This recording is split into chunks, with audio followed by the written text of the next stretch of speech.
예, 오늘 정말 되게 오랜만에 이런 자리가 마련이 된 것 같아요. 그래서 사실 좀 개인적으로 좀 새로운 기분이 들기도 하고, 그리고 아까 센터장님께서 말씀해 주셨지만 저희가 지난주에 모종린 교수님의 살고 싶은 동네가 뜬다라는 신간 책에 북 콘서트를 하면서 올해 처음 했었던 외부 행사였었거든요. 그래서 사실은 그렇게 저희가 그때 한 40명 가까이가 모였는데, 그렇게 사람들이 모여 있는 그런 풍경 자체를 너무 오랜만에 봐서 조금 마음이 그때 이상했었던 것 같아요. 근데 오늘도 좀 그런 생각이 좀 들고, 항상 이런 행사를 하면은 1번 발표자를 시켜가지고 자꾸 제가 좀 떨리고 있습니다.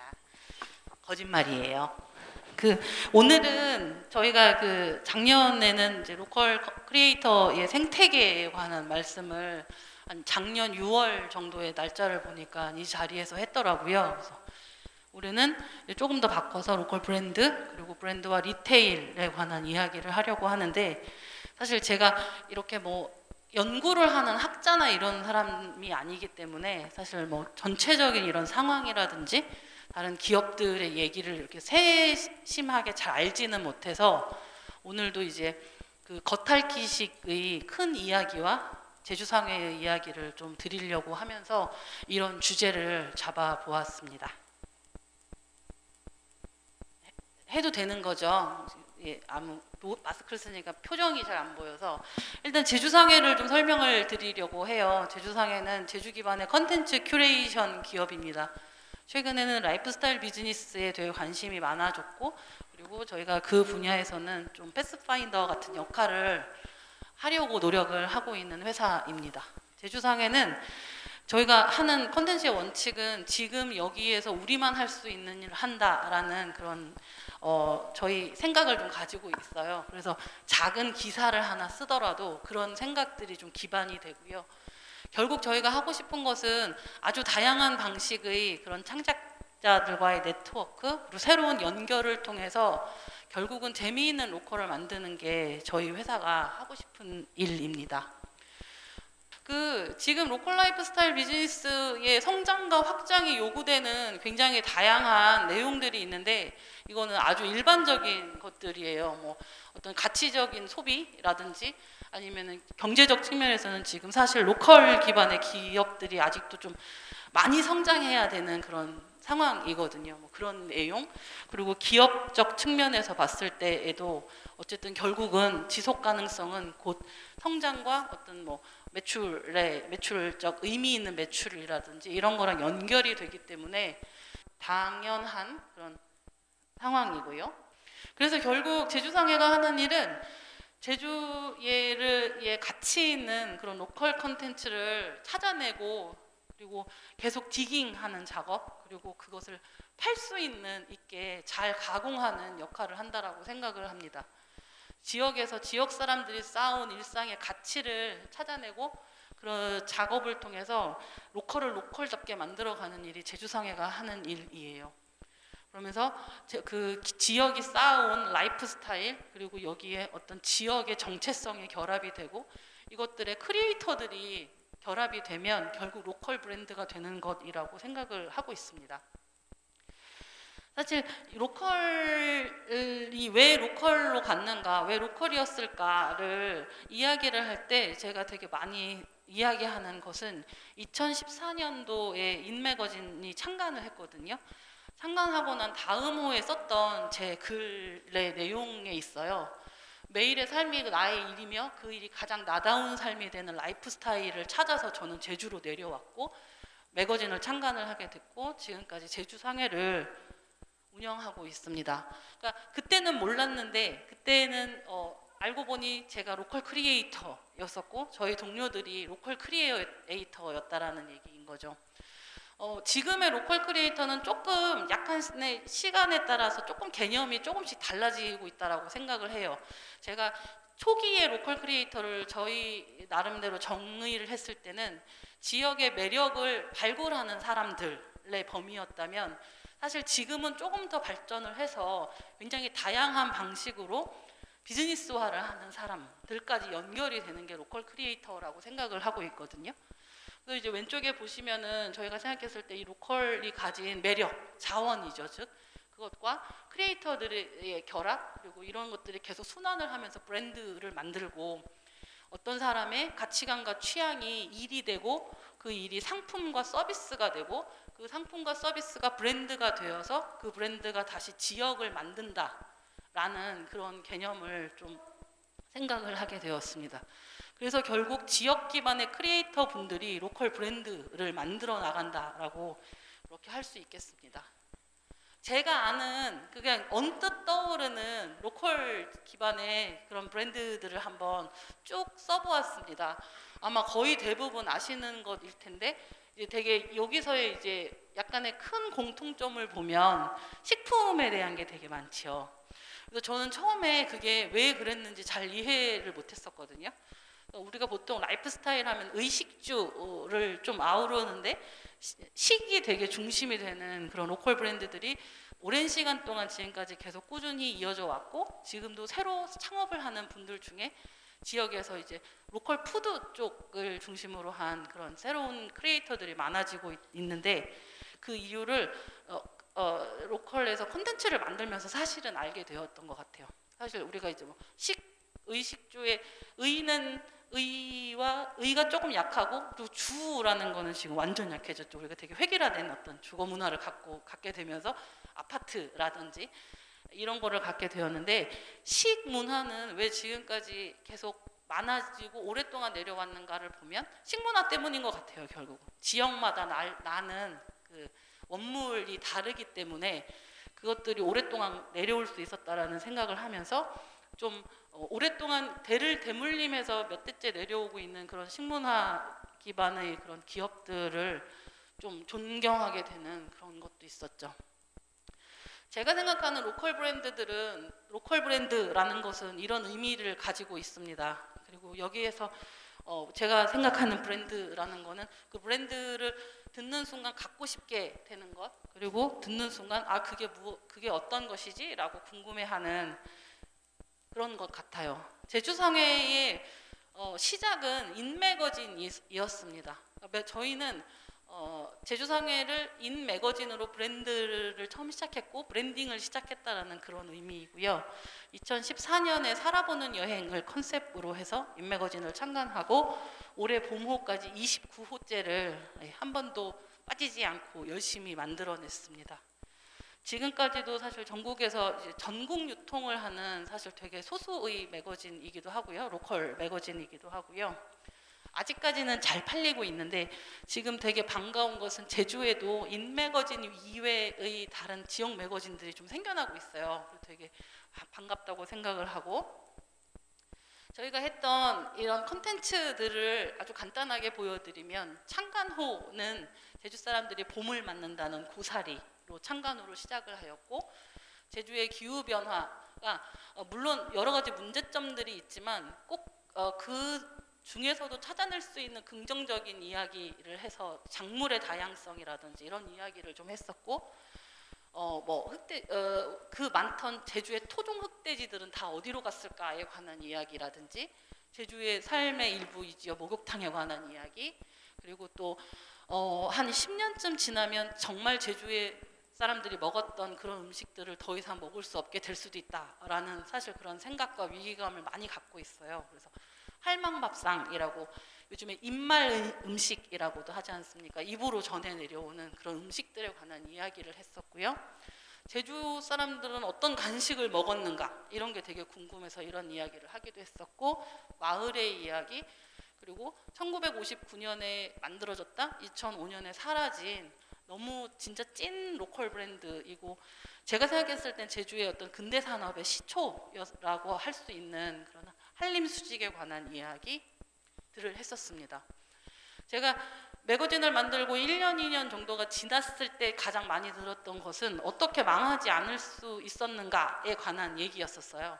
그런데 저희가 7년 정도 지났을 때 저희가 이 내용들을 정리해 보니 그냥 이런 4가지의 내용으로 심플하게 정리가 되었었던 것 같아요. 결국은 가장 중요한 거는 팔리는 컨텐츠가 되어야 한다는 것이고, 그 팔리는 컨텐츠라는 것은 사실은 보면 업의 본질이라고 생각해요. 그러니까 당신 기업의 본질은 무엇인가? 그 본질에 최선을 다하고 본질이 가장 훌륭한 것인가가 저는 무조건 기본이 되어야 된다라고 생각을 하고 있고, 그 이후에는 어떤 다른 외부의 어떤 뭐 큰 도움 너무 감사하긴 하죠. 예, 근데 저희는 그런 걸 잘 받을 줄을 몰라서 그런 거 없이 어떤 자립을 해야 된다라는 생각으로 계속 회사를 운영을 해왔고, 그리고 책을 그때는 그러니까 서점의 소멸의 시대가 같이 왔었기 때문에 인매거진을 팔 수 있는 데가 없었어요. 그래서 저희가 그때는 지금처럼 동네 서점이 막 이렇게 만들어지던 때가 아니었었기 때문에 새로운 유통 라인을 만들어야 된다라고 생각을 했었고, 그리고 카페든 뭐 게스트하우스든 사람들이 모이는 곳에 좋은 책을 한 권 갖다 놓고 우리는 이곳을 서점이라고 불러요 라고 하면 서점이 된다라고 생각을 하는 생각으로 제주에 한 100여 개 정도의 저희 자발적인 판매처가 그때 구성이 되어서 잘 운영을 할 수 있었습니다. 그리고 광고와 마케팅을 거의 하지 않았습니다. 그러니까 마케팅이라는 거는 사실 이제 그 팔다라는 의미에 가까운 거잖아요. 근데 저희는 그럴 만한 여력도 사실 없었던 작은 회사였었고, 지나고 보니 그게 브랜딩이었다라는 거를 알 수 있게 됐어요. 팔리는 거죠. 저희가 파는 게 아니라 잘 팔릴 수 있는 것에 대한 고민은 지금도 물론 많이 하고 있습니다. 매거진의 콘텐츠가 어떻게 오프라인화되고 다양하게 확장할 수 있는가에 대한 이야기를 좀 해드리려고 합니다. 예를 들어서 저희가 할망밥상이라는 할머니들의 그런 밥상 그 레시피죠. 할머니들만의 손맛이 있는 그런 전통 레시피를 가지고 매거진을 만들었고, 그 매거진의 기사들이 모여서 제주 식탁이라는 제주 사람들의 소울푸드에 관한 이야기를 담은 책이 되었고, 그리고 이런 것을 기반으로 해서 제주 식의 연구소라는 식문화연구소인 사계부엌을 오픈을 하게 되었고, 사계부엌에서 굉장히 다양한 제주의 이야기를, 식문화 이야기를 담은 워크숍을 진행을 했고요. 그리고 제주의 원물로 이니스프리 모음재단과 함께 제주의 원물로 개발할 수 있는 어떤 그 새로운 푸드 상품들에 대한 연구, 그리고 이런 과정을 거쳐서 저희가 작년에 론칭한 계절 제주는 매거진을 정기 구독하면 그 시기에 나는 제주의 원물을 활용한 맛있는 밀키트를 정기 배송해주는 그런 서비스로 이어졌습니다. 그렇게 해서 만들어진 밀키트들이 또 애뉴얼하게 팔릴 수 있도록 하기 위해서 제품 개발을 꾸준히 하고 있고, 그것이 결국은 리테일로 가고 있는 과정입니다. 한림수직도 마찬가지인 것 같아요. 저희가 지금 이제 올해 정도에는 좀 가시적인 결과물을 볼 수 있도록 준비를 지금 하고 있는데요. 한림수직의 그러니까 지금 제주엔 사라진 그런 한림수직 브랜드를 다시 리브랜딩 웍스의 작업을 통해서 다시 되살리고, 그리고 그것이 결국 다시 리테일이 되는 과정, 그리고 제주의 간식이라는 컨텐츠가 실제로 제주 과자생활이라는 상품으로 만들어졌고, 이걸 기반으로 해서 또 사계리와 마을과 지금 작업을 하고 있는 사계 언니들이라는 푸드 브랜드가 있습니다. 그런 것들을 통해서 다시 리테일로 가고, 또 결국 이런 순서 같은 것들이 되게 자연스럽게 리테일로 이어지는 그런 과정을 저희는 단계별로 겪었었던 것 같고요.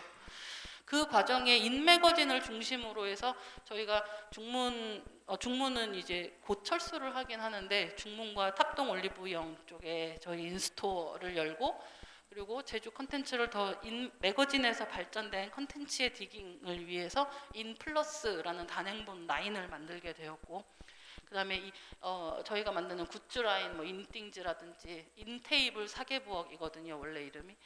뭐 탑동에 만들면 인테이블 탑동 부엌이 될 건데, 이런 식의 브랜드를 계속 발전을 시켰던 것 같습니다. 그래서 단행본 라인과 뭐 제품들, 그리고 푸드까지 포함이 되는 인띵즈가 있고, 그 다음에 이제 스토어를 운영을 하고 있고, 여기 오래된 농협을 재생해서 사계생활이라는 그 마을 여행자를 위한 컨텐츠 저장소의 저희가 라운지를 운영을 하고 있습니다. 어반 플레이와 함께 로컬리지라는 별도의 법인을 만들어서 운영을 하고 있고, 저희 또 농협 비료 창고였던 곳을 재생해서 저희가 아까 말씀드린 사계부엌을 운영을 하고 있습니다. 그래서 인테이블에서는 이렇게 다양한 워크숍들을 해왔고요. 그리고 사계생활은 많이 와보셨을 거라고 생각을 하면서 오래된 은행의 구조를 그대로 되살렸고, 마을 사람들에게 40년 동안 이곳은 이미 커뮤니티적인 기능을 하는 공간이었기 때문에 그 기억들을 보존하는 그런 의미를 기본으로 두고 저희가 개발을 하였습니다. 그래서 이곳에서도 굉장히 다양한 행사를 하고 1년에 한 번씩 삼방산 아트앤 북페어라는 것을 통해서 전국의 창작자들 그리고 서점들과 연계한 페어를 진행을 하고 있습니다. 그래서 제주상해가 어떤 식으로 조금씩 성장을 하고 확장을 했는가를 그림으로 그려보면은 대략 이런 것들이 되는 것 같아요. 공간이 될 수도 있고, 리테일의 형식을 갖출 수도 있고, 제품으로 제조가 될 수도 있고, 이렇게 여러 가지, 그리고 그것들이 뭐 공간 중에서도 뭐 여러 가지 성격을 가진 공간으로 확장이 될 수 있을 것 같습니다. 비즈니스 모델을 좀 복잡해 보이지만 사실 가운데 로컬 컨텐츠를 중심으로 해서 저희는 이제 푸드 라인하고 그리고 디자인 브랜드 라인으로 이렇게 전개가 된다라는 거를 말씀을 드리는 거고, 그것을 좀 더 단순하게 그려보면 딱 한 장으로 저희의 비즈니스를 표현을 할 수가 있습니다. 많은 분들이 제주상해는 뭐 F&B도 하고 매거진도 만들고 제품도 만들고 공간도 운영하고 라고 생각을 하시지만, 사실 저희의 모든 비즈니스는 인매거진에서 시작을 하거든요. 매거진의 컨텐츠의 필요에 따라서 소리로 만들어지기도 하고, 공간이나 F&B나 아니면 뭐 제품이나 디자인 이런 식으로 확장이 되는 그런 구조라고 설명을 드릴 수 있겠습니다. 제주에 이제 제주상해 이외의 다른 제주 브랜드들에 대해서 또 좀 말씀을 간단하게 드리고 마무리하려고 합니다.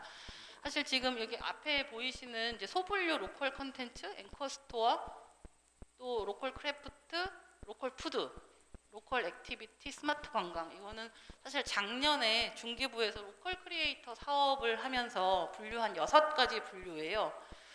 원래는 이 융복합 대신에 IT가 있었는데, 사실 제주에서는 지금 제가 이제 오늘 이야기를 위해서는 IT 쪽은 살짝 빼고 대신에 융복합이라는 분류를 만들어서 넣었습니다.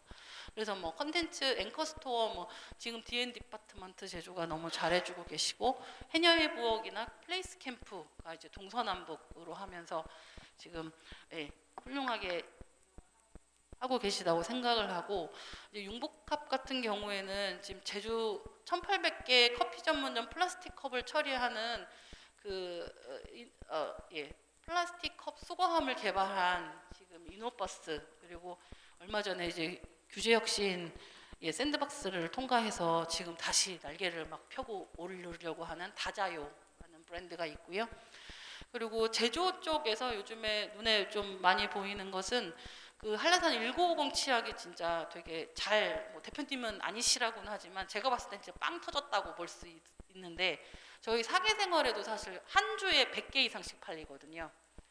그래서 그 아일랜드에서 새로 온 청귤 추출물 활용한 선크림 개발을 지금 하고 계시고, 그리고 삼나무의 이야기를 담은 나무 자전거를 만드시는 쿠마 디자인, 그리고 폐자원 업사이클링을 통해서 1인용 소형 가구를 만드는 세간이라는 곳, 그리고 되게 직관적인 제주 1955는 제주시가 승격한 그 날을 기념한 연도인데, 그 아일랜드 프로젝트는 사실 되게 의미 있는 거는 제주의 한림 수직 이후에 사실 거의 없었던 의식주 중에 의를 중심으로 해서 만들어진 브랜드예요. 그래서 실제로 이 아일랜드 프로젝트 너무 잘하고 계시고 앞으로도 정말 되게 잘 됐으면 좋겠다라고 생각을 하고 있습니다. 조금 이따 발표하시겠지만 어떤 제주에 버려지는 그런 농산물이라든지 그 중에서도 유기농만을 활용해서 되게 멋진 화장품들을 만들고 계신 브로콜리 컴퍼니가 있고요. 제주 맥주와 아침 미소 목장이 있습니다. 푸드 쪽에서는 요즘에 우무나 아니면 조금 금방 끝낼게요. 우모라든지 아니면은 지금 우연못 그리고 공심채 등이 굉장히 지금 눈에 띄는 지금 아주 그 발전하고 계신 좋은 브랜드라고 생각을 하고 있고요. 그리고 액티비티는 디스커버 제주랑 제로 포인트 트레일을 빼놓을 수가 없겠죠.